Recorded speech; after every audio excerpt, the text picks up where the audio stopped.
Então o tema nosso ainda é sobre a pastoral urbana, ou ser cristão na cidade, ou a evangelização no mundo urbano. No fundo, o que nos interessa é perguntar-nos pela relação, tem uma palavra feia, dialética entre a fé e a cidade e a fé. Já expliquei, mas sempre é bom voltar a explicar essas ideias básicas, que é um pouco a estrutura do meu pensar. Cada um tem a sua estrutura. O meu pensar, já desde aluno do Vaz e outros, é tentativa de fazer uma reflexão dialética. O que quer dizer uma reflexão dialética? Quer dizer o seguinte, que ela não é unilinear. Opõe-se a unilinear. Unilinear. Um pensamento unilinear, em geral, são os pensamentos dos pesquisadores. Eles pegam um tema e vão fundo. Se afundar muito, chega no Japão. Entende? Atravessa. Isso é um pensamento unilinear. Ele é muito importante para a pesquisa, para conhecimento científico. Aí você vai estudar o átomo e depois as partículas menores que o átomo, subatômicas, depois vai. E daí vai. Eu chamaria de unilinear. É o típico do especialista. Então, o especialista ele tem uma vantagem e tem uma desvantagem. Outra afirmação que eu gosto muito, e que hoje, na minha velhice, eu insisto muito, toda a realidade humana é ambígua, não na mesma medida. Portanto, todo pensamento tem um limite. Ele tem uma positividade e tem um limite. O pensamento unilinear ele tem a grande vantagem dele fazer avançar a ciência. Sem isso, a ciência não avançaria. Você pega uma lei matemática, vai aprofundando, vai aumentando os conhecimentos. Agora, o grande limite dele é que, para ser unilinear, ele secciona a realidade. Especialista em átomo, depois subatômica. No subatômico pega uma partícula menor. Então ele vai fragmentando. E isso dificulta muito as pessoas terem uma visão maior da realidade. Muito profunda, né? Eu sou especialista em Unicott. Fala de Jung, não, isso não, é Unicott. Freud, não, Freud não, Winnicott. Mas Freud disse, não, Freud não, é Winnicott. Freud não interessa, eu não interessa, só pega isso. Então você tem uma dificuldade muito grande de ter uma visão geral. Dizem que numa universidade lá na Patagônia havia um professor que era especialista em Althusser. Era interessantíssimo. Mas o ser, ele fechava, o ser, não, Althusser não fala disso. Acabou. Mas Platão, bom, Platão não é Althusser. Platão já morreu, Althusser. Quer dizer, só ficava nesse pensamento. Agora, nisso ele conhecia.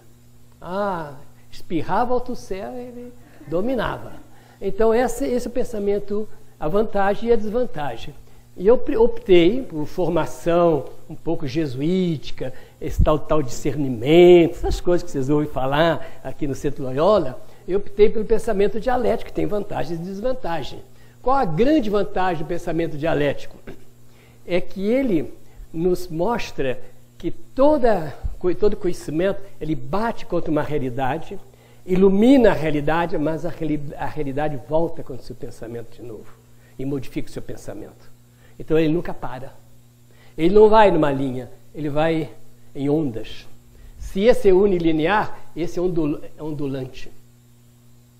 Então, no caso nosso aqui, nós temos a fé e temos a cidade. Olhando a cidade com os olhos da fé, eu vejo na cidade uma série de realidades. Então, a minha fé ilumina meu comportamento na cidade, assim por diante. Mas, daqui a pouco, a cidade começa a questionar a minha fé. Volta. Esse aspecto você não sabe explicar. Esse aspecto da cidade questiona a sua maneira de pensar Deus. Você pensa assim, mas a cidade não deixa você pensar assim. Aí vai. Aí você repensa de novo. E aí volta, aí vai. Então, o pensamento dialético, ele tenta perceber a positividade de uma realidade e tenta afirmá-la, vezes mais é mais. Tenta perceber o limite, A cidade questiona minha fé, eu percebo que eu tenho que melhorar, então eu quero negar meu limite. Menos vezes menos, mais. Então ele tenta avançar. Mas quando ele consegue esses dois mais, automaticamente ele gera um menos, porque é humano. Ele não consegue parar na positividade. Então ele gera, aí continua o processo de novo. Mais, menos vezes menos, mais, gera um outro menos. E assim vai. Então nós nunca pararemos. A grande vantagem do pensamento dialético, ele é dinâmico, ele não para, ele não aceita. Parece que o unilinear, de repente ele esbarra no limite e para. Espera que dê um salto qualitativo.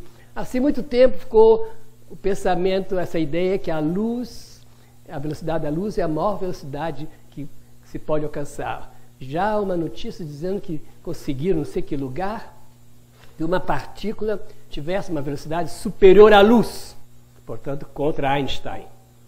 Mas você vai negar, não é possível. Agora, porque é um pensamento unilinear. Agora, quando ele quebra, fura, então muda tudo. Então, é como dizem os cientistas, essa explicação vale até que se encontre outra melhor. Esse é o pensamento unilinear, até que se encontre outra melhor. Aqui não, aqui sempre a gente percebe que existe possibilidade de avançar, porque eu posso afirmar o positivo, eu posso negar o negativo, eu posso também negar o positivo e retroceder. É possível. Mais vezes menos. E às vezes é isso, a gente perde um valor. Então a dialética não é uma coisa só positiva, não. Isso seria uma ingenuidade. No processo dialético a gente regride. Regride por quê? Porque a gente nega uma positividade. Por exemplo, agora as pessoas estão discutindo. A família, por exemplo. Essas formas plurais da família, são elas um avanço ou estamos negando uma positividade? É uma discussão. E a vantagem dialética é essa. Permite discussões fantásticas. Por exemplo, essas famílias monoparentais, família de homem, mulher, homem, homossexuais. Isso é um avanço ou um retrocesso para a família? Aí começa a discutir. Eu estou negando uma positividade, o heterossexual, ou eu estou negando um rigorismo tradicional, então estou avançando? E aí está a discussão. A discussão é fantástica, porque muitas vezes a gente está negando e a gente pergunta, o que eu estou negando? É uma positividade ou estou negando uma negatividade? Eu estou afirmando uma positividade ou estou afirmando uma negatividade? Mais vezes menos, menos. Se eu afirmo uma negatividade, eu produzo um negativo. Então esse pensamento me ajuda muito. Então vamos pensar, estamos pensando a fé um pouco assim na cidade. A nossa fé, por exemplo, ela foi forjada, esse foi o primeiro grande tema que nós vimos, né? Ela foi forjada no espaço. A nossa fé é extremamente espacial, sobretudo no nosso aspecto, quando ela se exprime numa religião e quando ela se exprime em certas formas religiosas. Certas formas religiosas são espaciais. Por exemplo, peregrinação. Ninguém faz uma peregrinação com a mente. Eu vou até Aparecida, é o espaço. Eu vou a Lourdes, eu vou a Fátima. Eu faço uma procissão, eu vou a um templo. São formas religiosas espaciais. E a religião, em geral, como nós vimos na aula anterior, não é isso? A religião organiza as formas.